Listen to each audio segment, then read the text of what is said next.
Hello everyone. So here is the Lich build that I'm working on right now. Um, I'm not going to go into the other one. I'm just going to talk about this one. Let's keep it simple. This is a straightforward build. I think this is something that everyone should try out if they're getting into Lich. It's incredibly powerful. I haven't set the idols on here, so this is not including the strength of idols, and I haven't set a primordial affix or whatever on here, so that's also not set. So those two things are not set. Just keep that in mind. So assuming that I eventually set a primordial unique or primordial affix, this can only get stronger. So let's talk through the build and the build concept and why you guys should play this all, right? So I started playing in the beta around 0.8.4, and I spent like 400 hours playing between then and 0.9.2. And Lich was the only class that I really got to like 500 corruption at the time, because I got a Harvest Lich up there and it was so fun. This like melee style Harvest Lich, and it hasn't really been the same ever since that point. Every other class has gotten a ton of new tools, a ton of new buffs, new uniques. Lich has sort of stayed the same since that time, and the game has evolved a lot, right? Season 1 was huge. Season 1.1, the refresh where we got Arbroth was huge. Season 2 was huge, and Lich has sort of been untouched through all of that. So now, Lich has this huge new buff, especially towards the Harvest Lich. So I want to go through that, and I think you guys should try this too. This is going to be a great season starter, very easy to pick up. A lot of these uniques are not super needed, and a lot of them are very easy to get as well. So let's talk through the skills and then some of the key uniques that are really easy to get and how we should integrate them.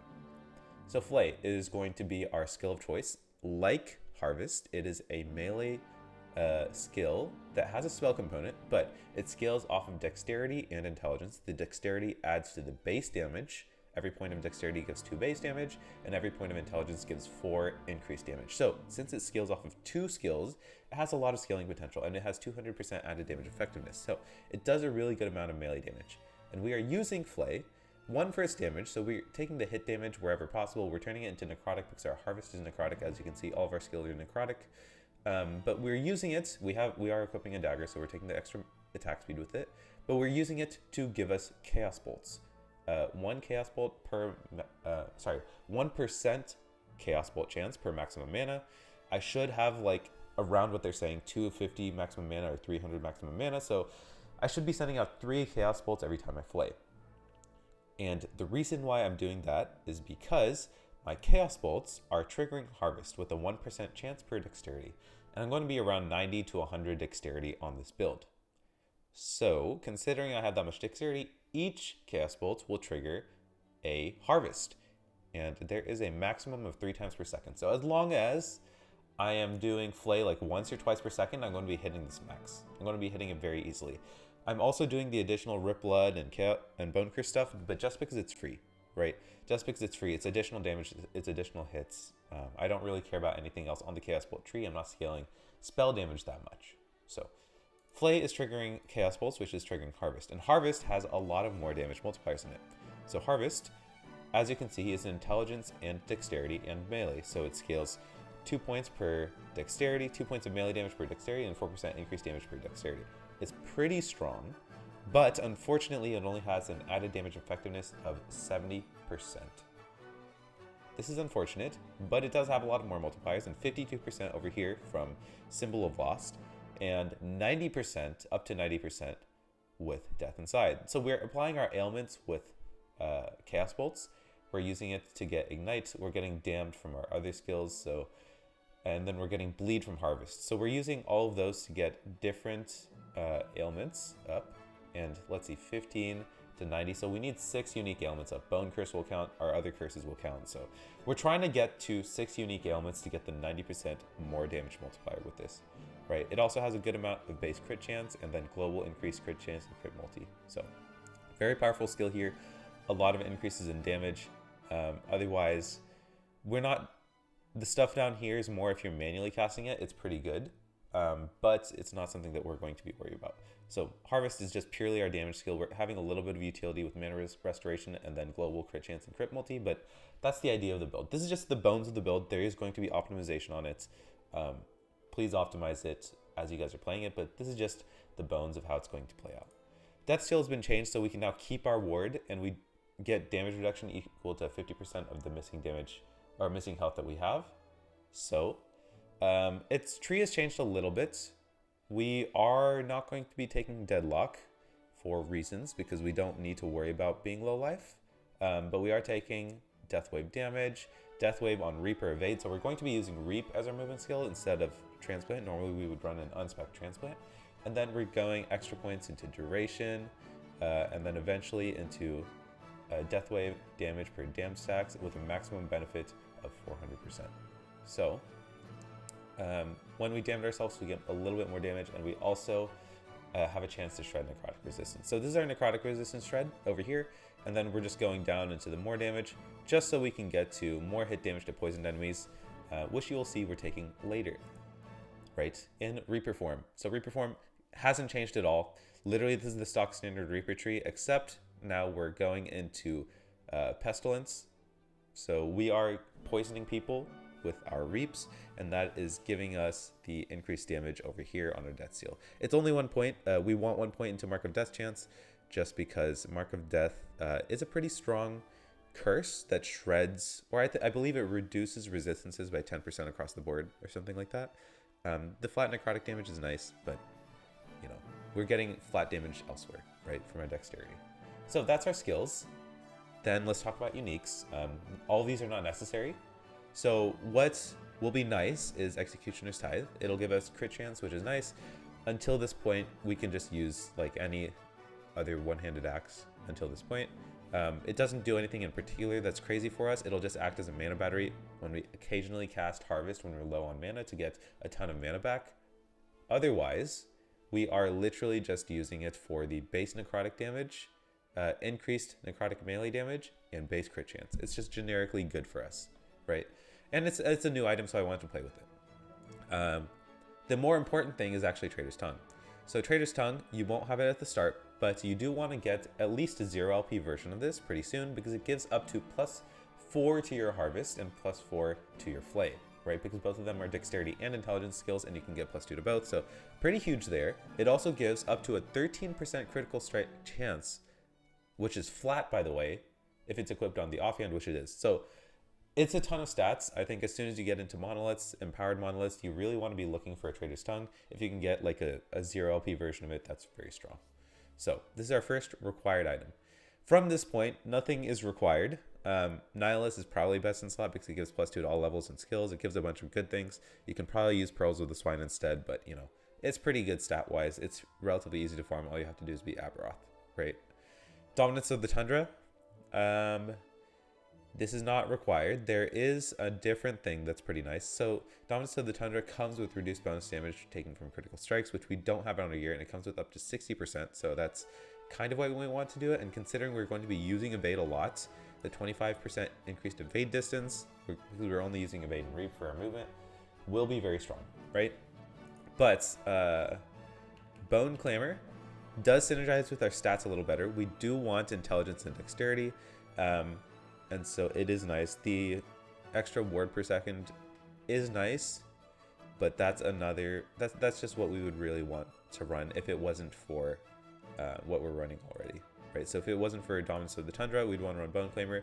And if you saw next to Bone Clamor, Decayed Skull is also decent. If you want to run it instead before you get to Dominance of the Tundra, feel free to run it. Okay. Courier of the Mountain, also not a required item. Relatively easy to farm. You get it from tier 4 Lightless Arbor. Lightless Arbor is one of the easier dungeons to get tier 4 on. You can probably do it at like 150 corruption. So when you're still working on all your gear, you can get this. Getting a tier 7 health on it should be pretty easy. The endurance, I don't think it matters because we're going to be in low life. I don't know if endurance applies when you're at low life, but you know, there it is. If it does, there you go. It gives all attributes, which is what we hear about, and then damage immunity for 3 seconds after being hit, so this is a good layer of defense as well. Okay, here is an item that's relatively required, Shadow Chains. You can get it from Shade of Orbis. When you go out kind of far, you can get a Shade of Orbis. It might drop this. It gives 5% more melee damage per stack of Doom. You can get, I believe, up to 4 stacks of Doom, so it's up to 20% more melee damage. And we apply our Doom with Siphon of Anguish, which gives us Leech.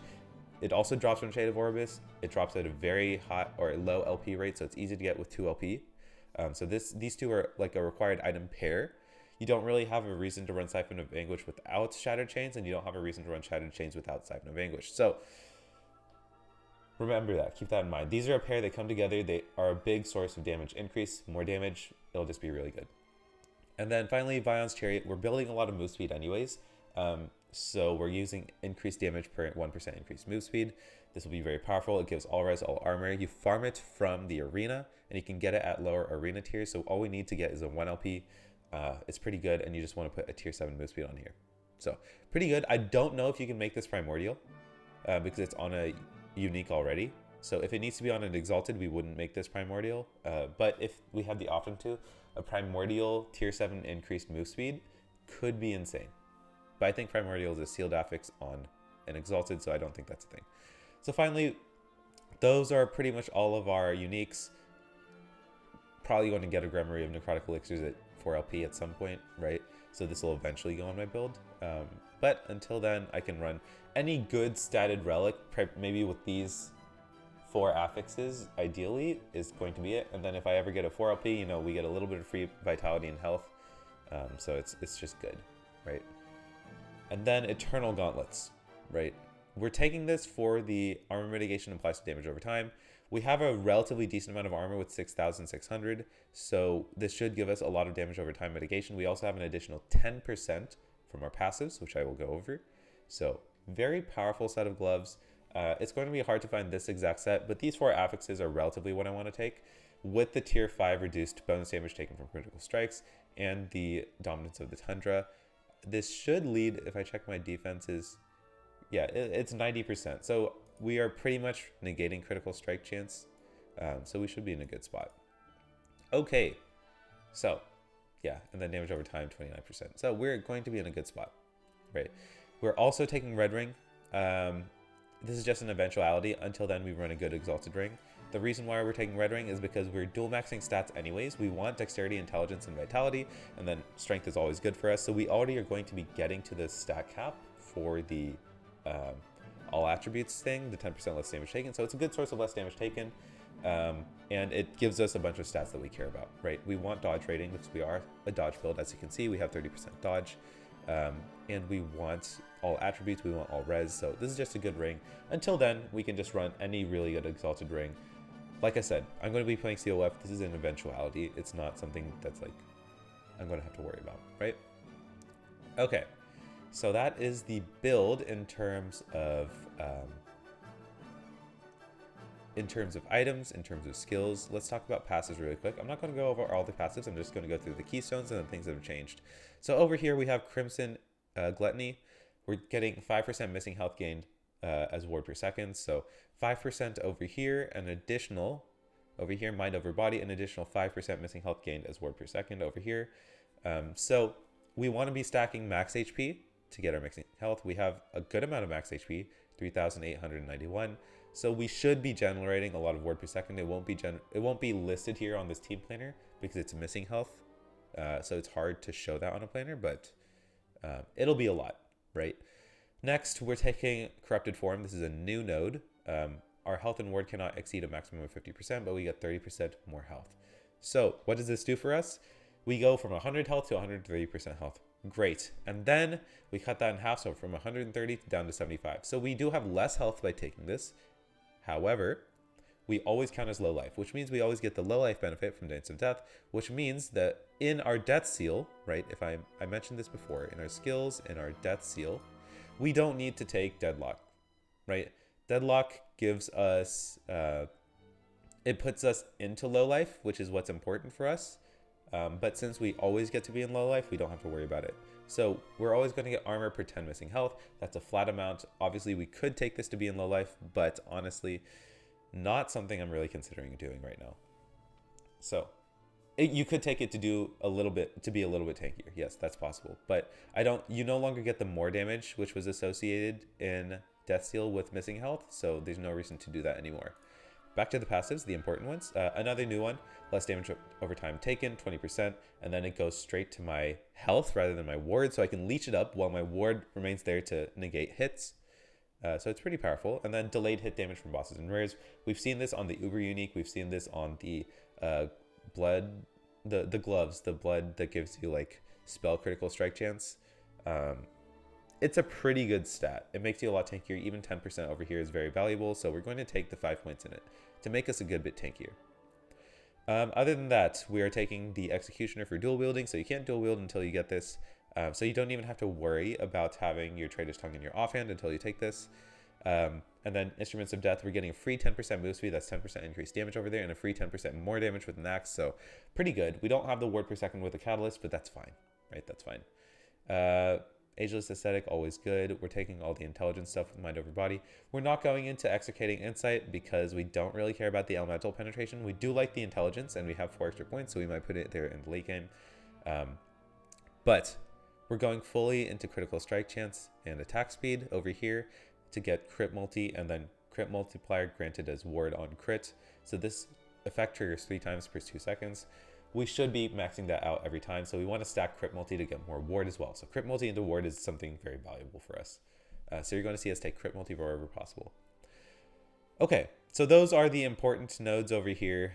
Some good stat nodes over here. And then a couple things that are changed. We have increased melee damage plus dexterity, and then dodge rating per intelligence, and then dodge rating per vitality. So we want to stack intelligence and vitality to get more dodge rating. And then we're finally getting melee critical strike chance increased by 40% and ward gained on dodge. So we're getting dodge rating. We're turning our dodge into ward. Dodge already makes us tankier. And then whenever we do get hit, it gets distributed over time. It goes straight to our HP. We leech it back. We have hella leech because we're capping our HP at 50%. We're always having a Cursed Feast up. So this should be a relatively strong build. I think it's what's intended by EHD. I would recommend this for everyone as a build starter, as a league starter. Is relatively low investment. A lot of these uniques you don't really need, and they're very easy to get and farm because Dominance of the Tundra is from an Echo, right? It's an Echo reward that you can get from Weaver's Echo. Traitor's Tongue is a relatively easy one to get. Core of the Mountain is farmed from a dungeon, right? And then Vion's Chariot is farmed from an arena, and Shattered Chains is farmed from the Shade of Orbis. So 1, 2, 3, 4, 5, 6. 6 of these are really easy farms. And then eventually, once you're at 300 corruption, you know, Abroth should be doable at that point. So Nihilus should be relatively easy to get as well, right?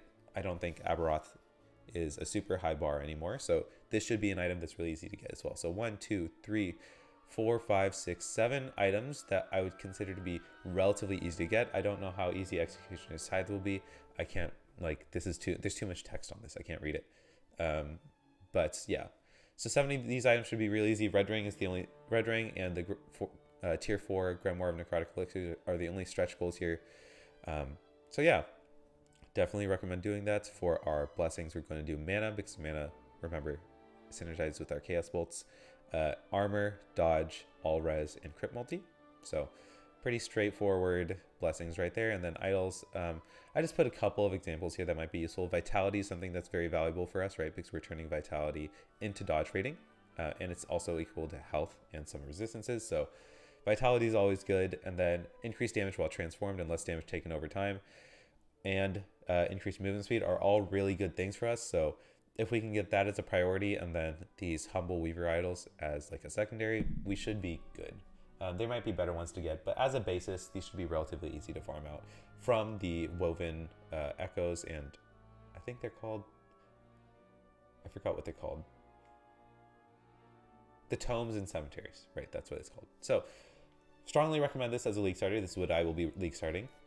This is obviously a stretch version, but I've explained the things that won't need to be stretched. So try it out. Hope you guys have fun in season 3, and I'll see y'all later.